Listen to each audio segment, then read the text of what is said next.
Entrevista.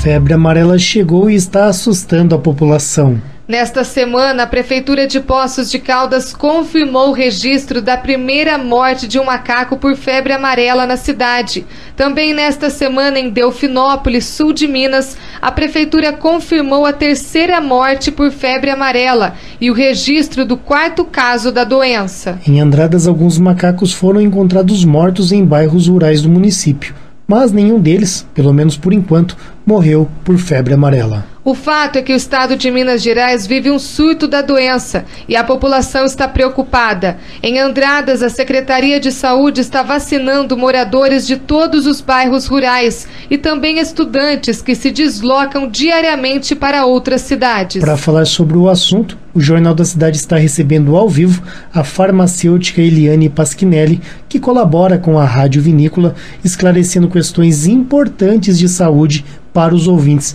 Eliane, bom dia. Bom dia, Sandro. Bom dia, Carol. Bom dia. Seja bem-vinda, né? Tirou férias? Depois de tanto tempo, né? Pelo menos um mês aqui, né? É que estava muito confuso, muita coisa para fazer, mas agora nós estamos retomando.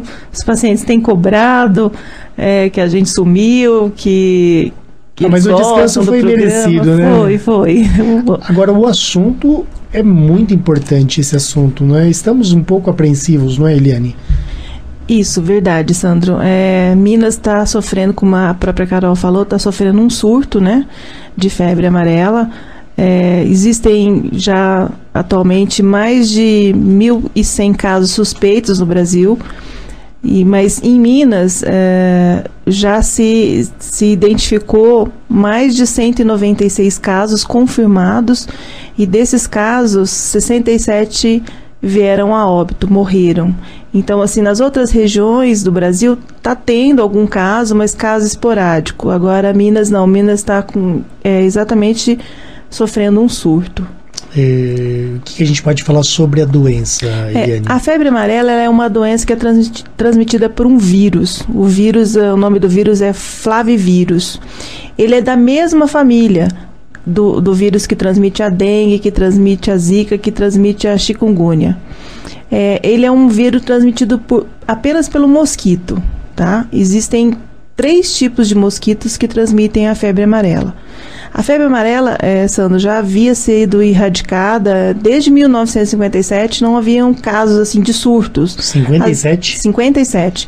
Às vezes alguns casos esporádicos na Amazônia, isso eventualmente vinha acontecendo, mas assim, em grande quantidade, com muitos pacientes sendo acometidos e até morrendo, desde 57 não existia esses casos.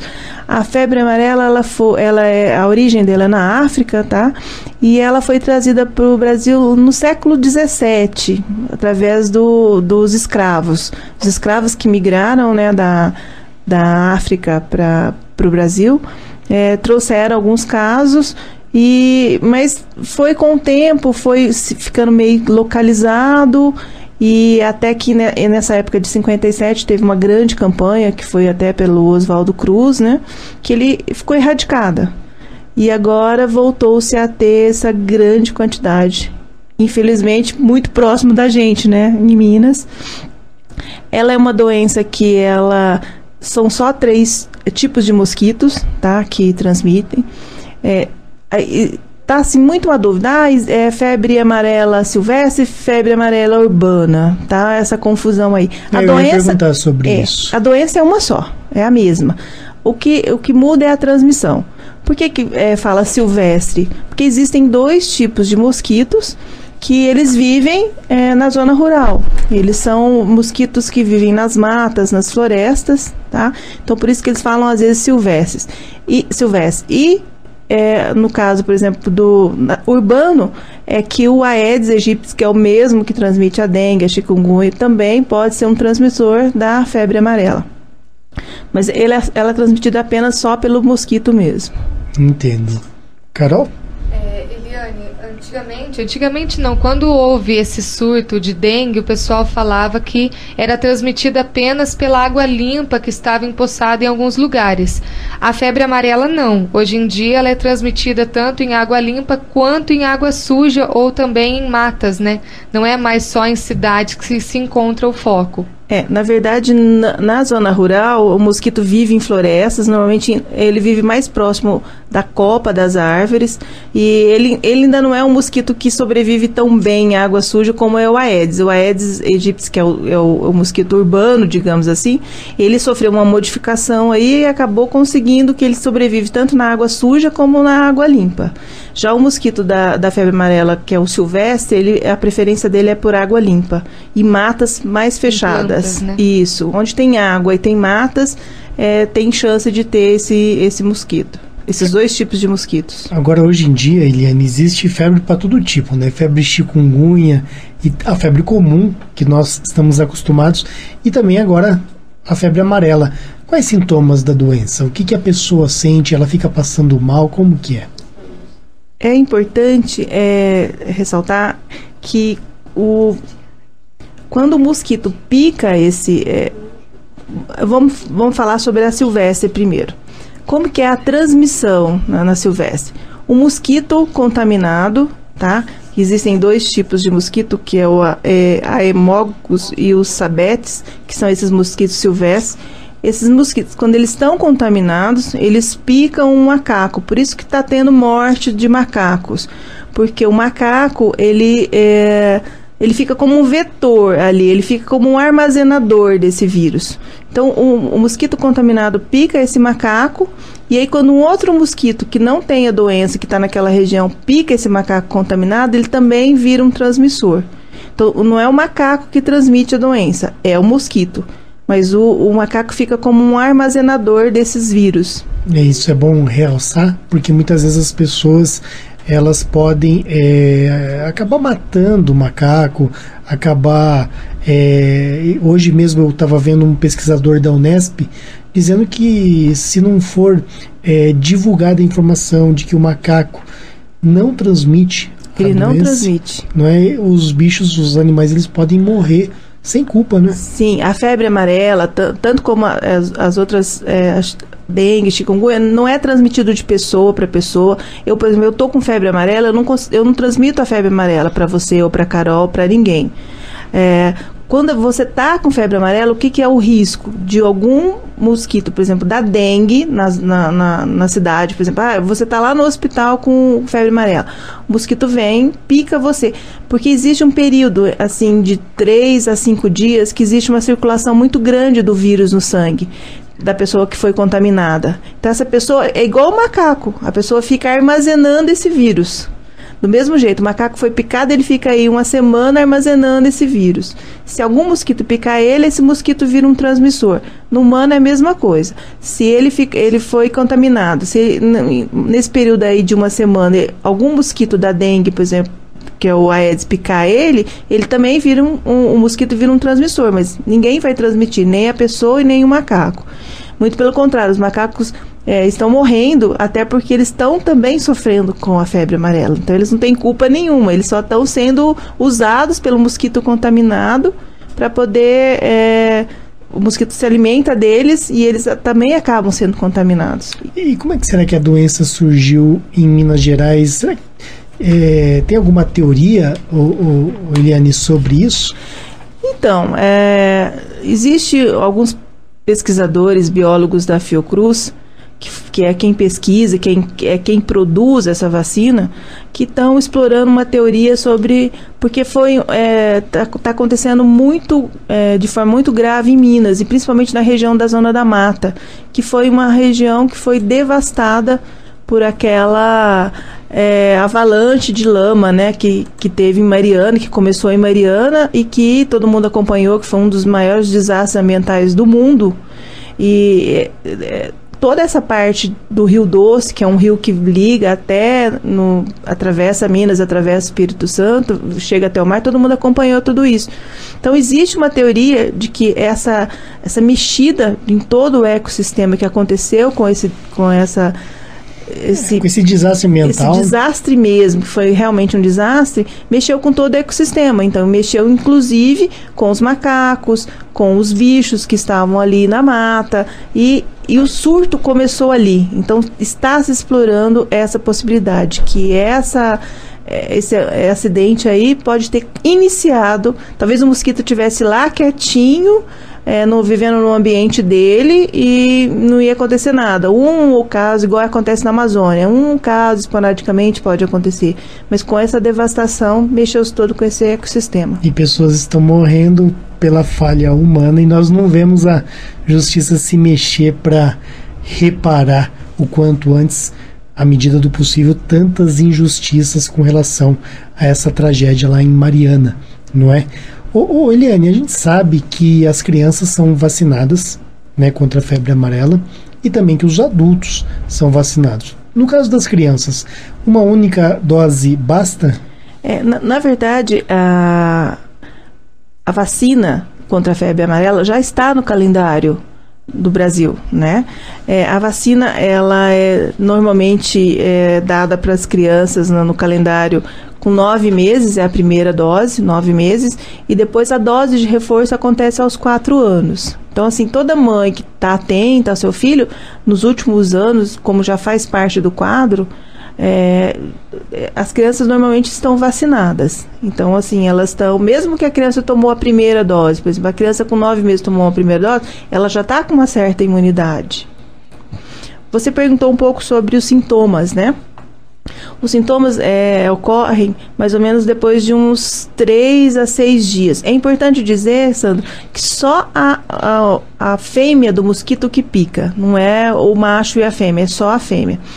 E depois de uns 3 a 6 dias dessa picada, fica num período aí de incubação, que a gente chama, aí a pessoa começa a apresentar os sintomas. Por quê? Porque é a hora que esse vírus começa a ficar a quantidade muito grande no sangue. É como se a gente tem uma gripe, por exemplo. A gente tem uma gripe, o primeiro sintoma é muito forte, depois vai diminuindo. Com a febre amarela acontece a mesma coisa. O que é o principal sintoma? Febre muito alta. É uma febre de 39, 40 graus.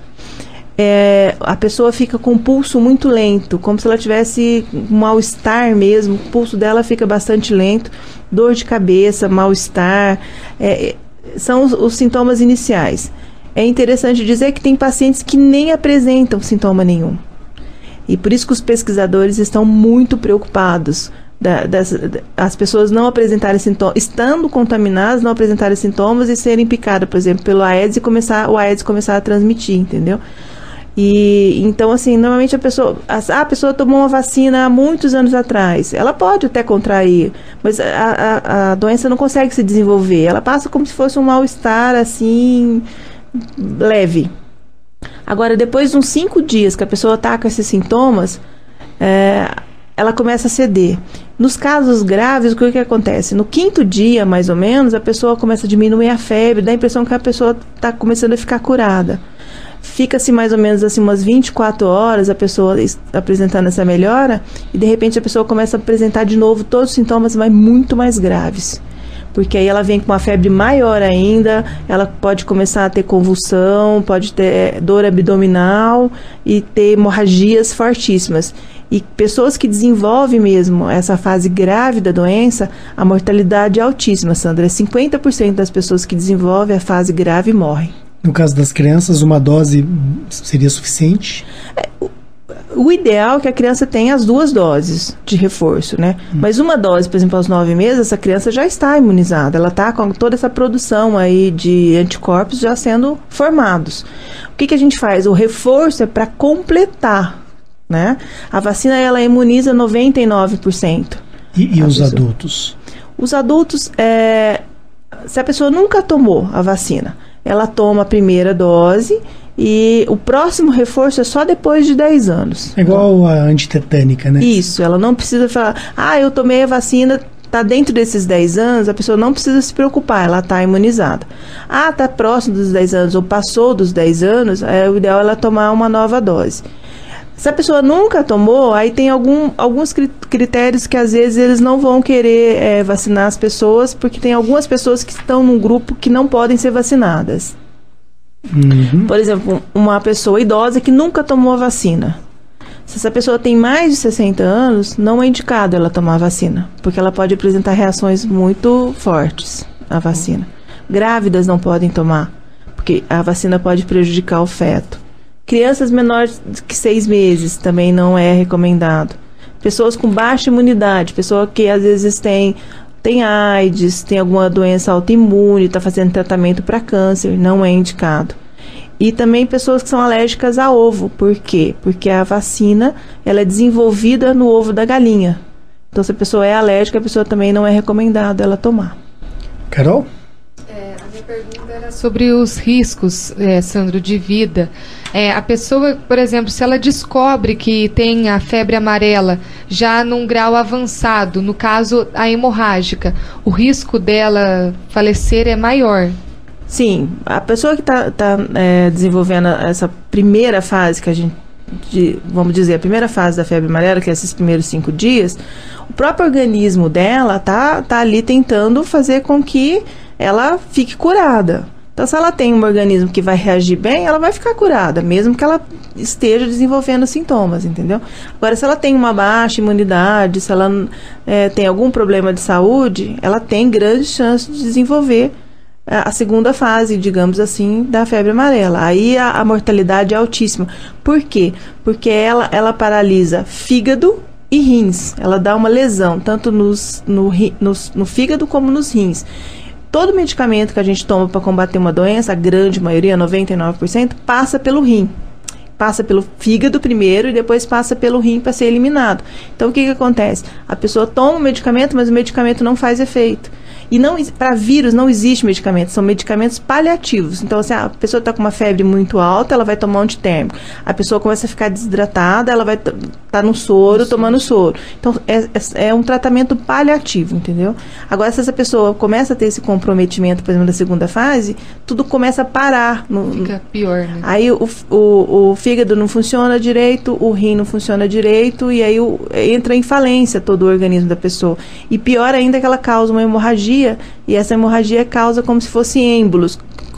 O organismo tenta parar essa hemorragia.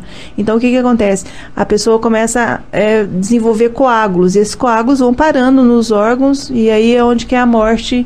Normalmente não tem muito o que fazer quando a pessoa está com uma hemorragia interna.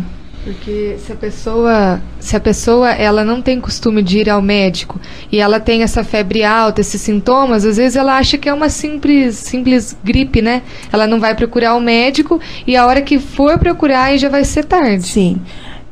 O ideal é que a pessoa comece a sentir algum sintoma, dor de cabeça muito grande, febre muito alta, dor no corpo, sentir que o pulso está lento. O ideal é ela procurar imediatamente um serviço com um médico para poder fazer. Os exames é clínico, então o médico que vai estar ali, que vai avaliar o quadro do paciente. Porque existe exame de sangue que diagnostica, mas demora esse exame, é um exame que dosa a proteína que está lá no fígado, é uma coisa mais demorada, mais detalhada. Então, assim, mas é o exame clínico que o médico vai. E essa pessoa, quanto mais rápido ela for internada, hidratada, tomar os medicamentos certos, menos risco ela corre. Bom, certamente o assunto é amplo, não é, Eliane? Mas acredito que pelo menos aquilo de mais importante, o essencial, o que as pessoas têm que saber mesmo, você conseguiu traduzir aí em poucas e boas palavras sobre esse assunto. Eu gostaria então, né, de agradecer a sua participação aqui no programa Jornal da Cidade e convidá-la sempre a retornar, não é? E se você também quiser finalizar destacando ainda alguma informação importante, fique à vontade. Sandro, eu só aconselharia as pessoas que se vacinassem, que é a única maneira de se prevenir. Existem 2 maneiras de prevenir a febre amarela. Uma é vacinando e a outra tentando fazer com que, por exemplo, na zona urbana, o Aedes aegypti diminua a concentração dele. Então, aí vai a conscientização de todo mundo, de cuidar do seu quintal, de cuidar das suas coisas, e o vizinho cuidar das suas coisas, e aí fazer uma campanha para que diminua a quantidade de Aedes que hoje tem na zona urbana. Então, são as únicas 2 maneiras. Ou diminuir a concentração do Aedes, ou se vacinando. Como a gente sabe que nós estamos no Brasil e diminuir a quantidade de Aedes é quase impossível, então vacinem-se. É a melhor maneira de prevenir a febre amarela. Obrigado, Eliane. Obrigada.